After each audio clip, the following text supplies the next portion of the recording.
Hello दोस्तों, सत श्री अकाल। मैं सृष्टि आनंद आप सभी का स्वागत करती हूँ फिर से अपने इस नए यूट्यूब चैनल पे जिसका नाम है आनंद एकेडमी। तो आज की इस वीडियो में हम स्टार्ट करेंगे जियोग्राफी का chapter number 2, globe, latitude and longitude. आइए शुरू करते हैं। What is globe?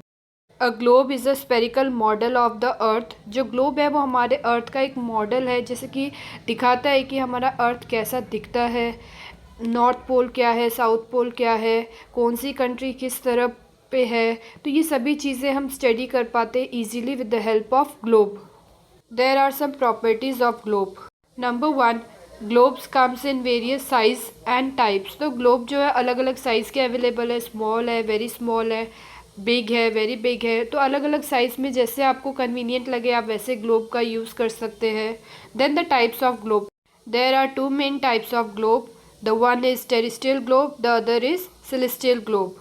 Terrestrial globe depict the earth's surface, whereas celestial globe show the night sky. Point number 2, it is not a fixed. तो globe जो है वो आपका फिक्स नहीं है, वो कंटिन्यू जो है होता रहता है।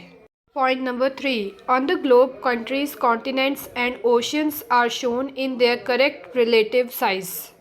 With the help of globe, we can study about the size of continents, the size of oceans and countries कि अलग अलग countries के क्या क्या size है, कितनी बड़ी country है या कितनी small country है, कितना बड़ा ocean है या कितना बड़ा continents है।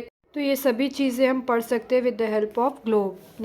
Now point number 4, a needle is affixed through the globe is a tilted manner called its axis. तो ग्लोब में ऐसे दो पॉइंट्स हैं जहाँ से वो निडल पास हो रही है। एक है आपका नॉर्थ पोल तो दूसरा है आपका साउथ पोल। फिर वो ग्लोब जो है वो उस निडल के इर्द गिर्द रोटेट होता है फ्रॉम वेस्ट टू ईस्ट, जैसे कि हमारी रियल अर्थ रोटेट होती है from west to east. Now point number 5, इसके बारे में हमने ऑलरेडी पढ़ लिया है कि नॉर्थ पोल साउथ पोल क्या होता है, रोटेट किस तरह से होता है हमारा globe from west to east, ये सभी। Next topic is equator. What is equator? An imaginary circular line divided the earth horizontally into two equal halves.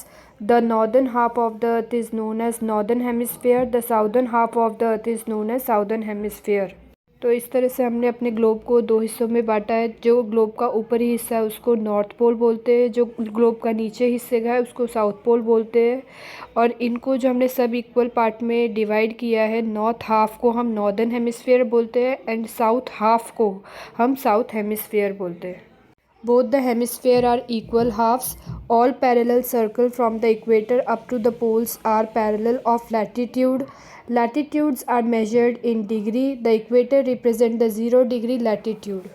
तो जो हमारे इक्वेटर के जो पैरेलल लाइंस ड्रॉ किया है उसको हम पैरेलल ऑफ लैटिट्यूड भी बोलते हैं, जो स्लीपिंग लाइन है।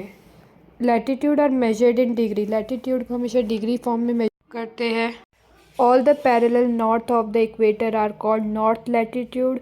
जो भी हमारे पैरेलल लाइंस है, जो हमारे इक्वेटर से ऊपर की जो स्लीपिंग लाइंस हैं उनको हम नॉर्थ लैटिट्यूड बोलते हैं। All the parallel south of the equator are called south latitude. जो हमारे इक्वेटर के नीचे की जो लाइन है, पैरेलल लाइन, स्लीपिंग लाइन, उनको हम साउथ लैटिट्यूड बोलते हैं।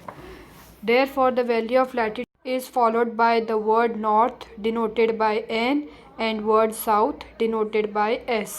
Heat zone will discuss in our next class. तब तक goodbye. Keep on subscribe, like to my YouTube channel. Bell icon को दबाना ना भूलें.